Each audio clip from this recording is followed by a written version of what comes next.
Okay, shalom, shalom. Kwam Yasha Allah, Koholoyim Yahweh Bashim Yahushai, Bahashem, Kahakadash, double honors to our apostles and elders, a great millstone, who rule well, that by the Spirit taught us this beautiful truth. Just want to say the water to all the H.I.M and Akwaf that's out here sincerely keeping the laws, the statutes, and commandments of Yahweh Bashim Yahushai to the best of their ability. Shachnan Nawaf. It's coming at you with another quick lesson praying that is edifying by the Spirit. And as you can see, this is the book of ELI.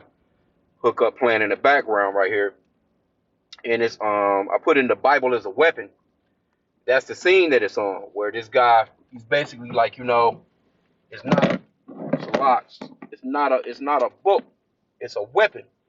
And the scriptures, they are a weapon. The words of Yahweh Bashim Yahushai, they are a weapon, man. Can't get around that.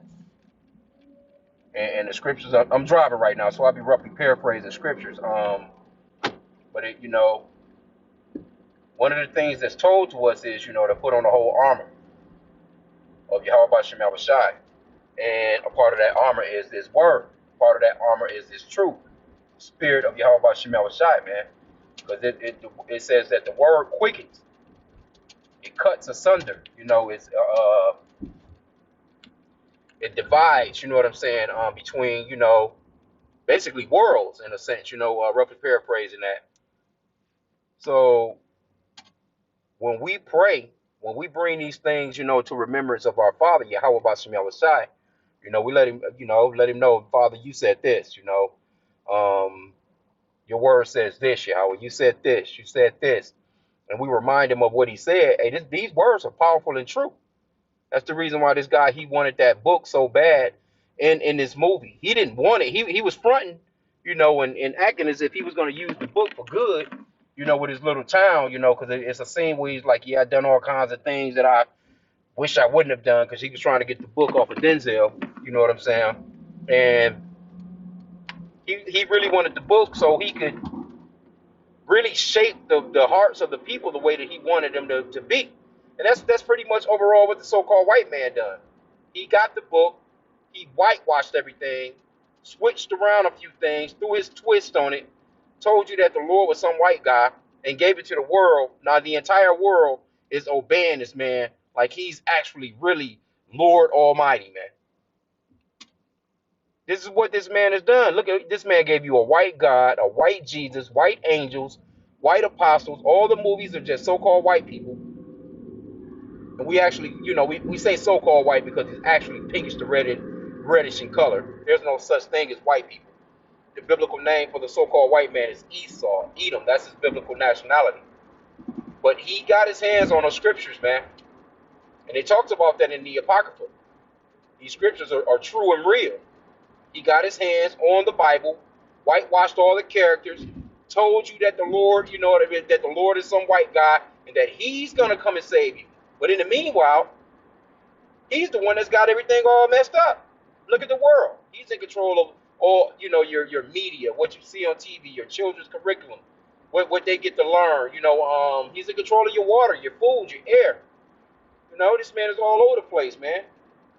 Coming all in the name of democracy, talking to you about how, he wants peace for you, caring of, acting as if he cares about different continents and the children and how inhumane other countries are treating their people, when in reality, this slick bastard, man, he's the one that's orchestrated all this shit, by the power and spirit of Yahweh Bashim Yahushai, because a lot of this stuff is prophetic. We do understand that, this man can't do anything without Yahweh Bashim Yahushai. We understand that. Because even Yahushua told Pontius Pilate that. Hey, you couldn't do nothing without my Father giving you, the power, so, to do it, Because Pontius Pilate was on some old slick shit like, you do know I have the power to kill or keep you alive, roughly paraphrasing. But Yahushua told him straight up, like, man, you wouldn't have no power if it wasn't for my Father, man. You only dealing with what my Lord gave, what my Father gave you. And that's it. And so the so-called white man, see, he's in charge. He's in running his kingdom right now because the Lord placed him in power to do so. But he doesn't understand that. This man doesn't have faith in the book that he stole. But he understands that there's power in it, though. He just understands that it's not for him. Because when you go into the Apocrypha, it talks about how basically the righteous are contrary to the way that he lives. That's where the reason why they run throughout the earth and they do what they do. They don't have no righteousness about them. They're like, hey, look, this word is not for us. The people that this word is really for, they looking down upon us. They looking down upon us.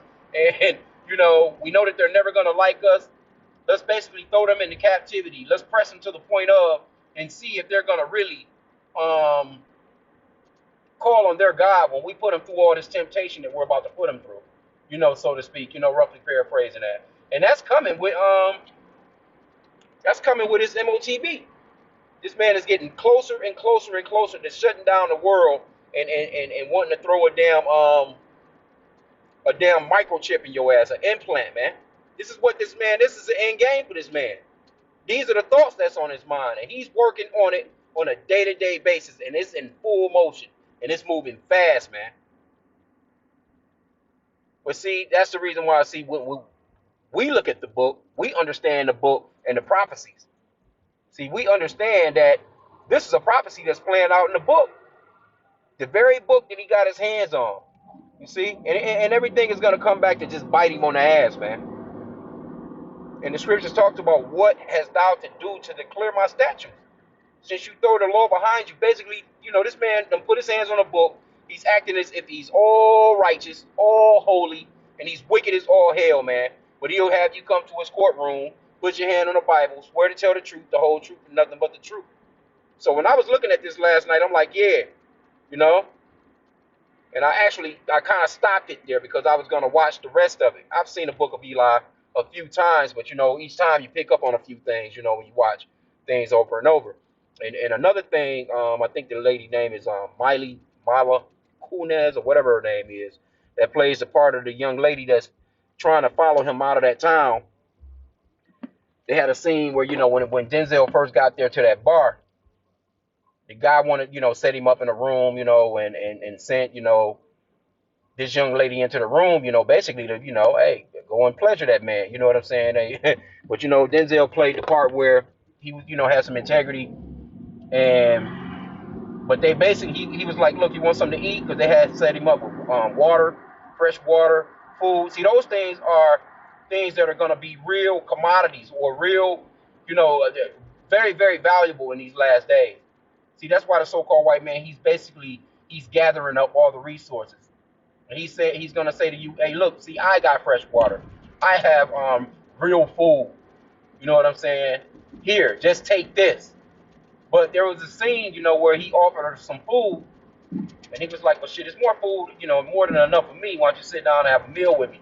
And he started to, he prayed with her. And she didn't understand nothing about that. You know what I'm saying?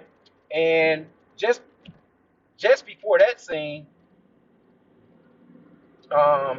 she asked him like, what was the world like before the flash or before the destruction? You know what I'm saying?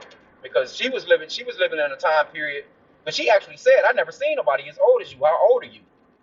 And he was like, I've seen 30 moons go by, something to that extent. But he was like, I don't remember how old I am, but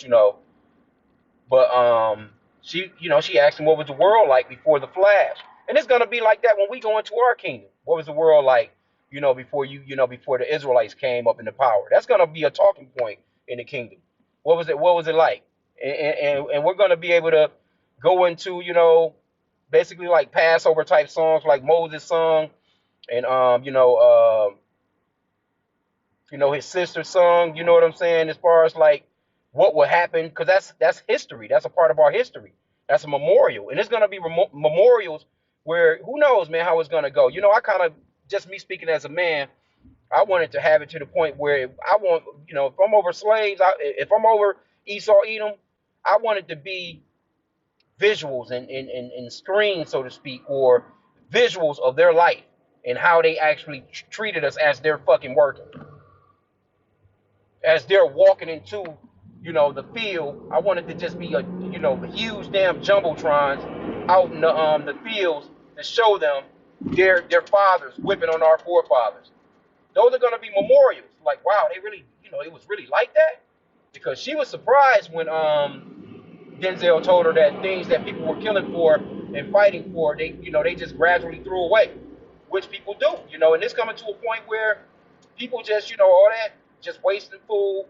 Your kids taking one bite of some shit, y'all throwing it in the trash, and you taking one sip of something and throwing it in the trash. It's gonna come a time period where you're gonna remember that shit. You see what I'm saying?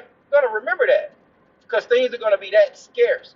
Things are gonna be that rough, and then this man is gonna use the temptation of, well, look, hey, I got food, I got water. All you have to do is just come. We're gonna have to microchip your ass, though. You belong to the state. You're an indentured servant, so to speak. Which really, in reality, you're gonna be a full-fledged slave. You know. But that book is actually, yeah, the scriptures. It's a weapon. Why do you think they didn't want the so-called blacks to know how to read when they came here in slavery? They didn't want you, and you got caught reading that Bible. You got caught reading, they was whipping your ass to sleep. But if you got caught reading that Bible, they was putting your ass to death. See? And they gave Jake the slave Bible when they finally did allow one or two Negroes to read, you know. Some wicked ass pastor, and Jake's still that way to this day. With your TD Jakes and your Deflo Dollars and all these different pastors, running around out here, just rocking Jake to sleep with the slave version of the Bible, man. Now they have the full 66 books. Some of them even will tell you, yeah, I believe in the Apocrypha. But they still reading the slave version of the Bible, man. The slave passages basically obey your master, basically, and mainly come through and give me that money. That's the main thing. Come give me that money, you know. The Lord, he loves you. Love your master. He loves everybody. White Jesus coming back to save us. That's the slave Bible, man. So they understand the power of the book. They gave a few of our men the authority to say, all right, nigga, you can learn how to read now. Don't you get out of hand. What do you think was going on with, when they show you the Nat Turner version of it? Nat was like, all right, he was reading Exodus and, what happened to Pharaoh and reading about how, the Israelites were being freed and all this other stuff. And I be watching a lot of these period piece movies and stuff. That's what I've been really like into as of late, man. If you can watch some of these movies, watch some of these movies, man. Don't just be watching all the bullshit. If I'm gonna sit and watch a movie, I want it to be something that's gonna be educational that I can, kind of get into and see what's gonna be, just give me a visionary of, what the end world or end times or what were the old times like in the ancient world. So so we can do lessons, man, and warn the flock. I watched a movie the other night. It's called The Divide, and never heard of it before. A lot of those movies, it's so many movies on these channels now. Because you can go into Prime, you can go if you got a Roku TV, you can Netflix, Hulu, all these different channels, Fandango. All of them got movies where you can just watch for free. Basically, all you got to do is just watch the commercials. So I don't mind the damn commercials. I get up and go and get me, a snack or something or whatever, in between them, pause it or whatever. But I watched this movie the other night called the Divide, and it's a movie about nuclear weapon went off. They're running to the basement of this building, and they going way down off into the basement. And whatever this guy, that was in there, it was just like that shit. It had to been, man, like I don't know how many floors underground, but it kind of seemed like it was one of those bigger skyscraper buildings in New York or whatever, with those vast basements. You go down into, it's like 4, 5, 6, 7, 8 floors underground. With this guy, he had a setup. He had a room in there and everything. He had food all stocked up, and it just showed you. It was like about 8 people in there. Of course, the only Jake in the movie, he catches the business. But it's like 8 people or so in there. It was 2 women. Let me see, 1, 2, 3, 4. It was like 2 women, about 6 men, and it was a little girl in there or whatever too. But once the bomb went off, they ended up cutting through the door, coming in and taking the little girl, injecting her with something. But anyway, throughout the movie, they don't tell you the time period of how long these people are actually in there, but they're just in there, and it gets to a point where they're chiding, man. They're scrapping. And the one guy that actually was in there before everybody even came down there with him, that had the setup, he had a bank vault, basically a big ass safe full of food and water, and he was holding out on the people. They ended up getting at him, tied him down to a chair. But anyway, everybody just started to go buck ass wild. They was in there, the one lady, they ended up, rodding her to death. The guy just, he was like, I broke her. You know what I'm saying? Like she it's just bugged out, man. Real bugged out movie. The hair started to come out. They sitting there, it's just nasty. The women are in there on their monthlies. You know what I'm saying? Just the smell of dead bodies. It was just, and they were just in there just going damn nuts, man. And it was a complete breakdown. But I don't want to tell the whole movie just in case you want to watch it. But hey, it was a bug.